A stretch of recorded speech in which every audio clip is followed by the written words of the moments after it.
avoid these falling for common chess traps. So let's see.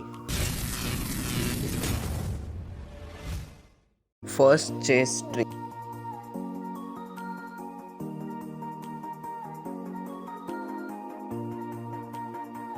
Comment me what is the name of this chess trick. Second chess trick, which name scholar mate.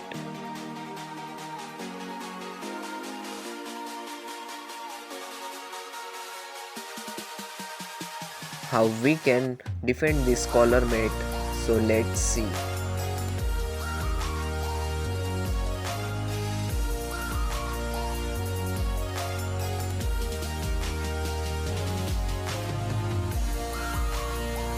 Pawn g6 attack on queen,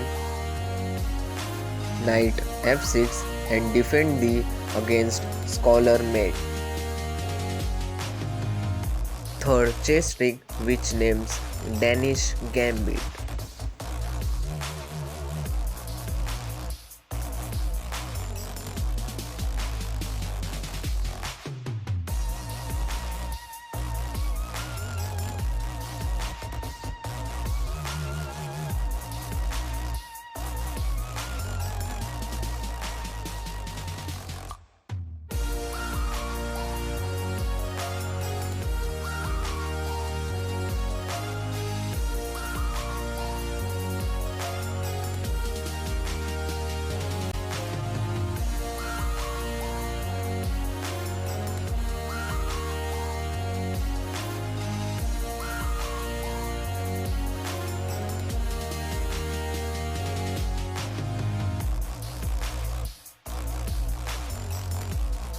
If you like this video, then like and subscribe for more videos.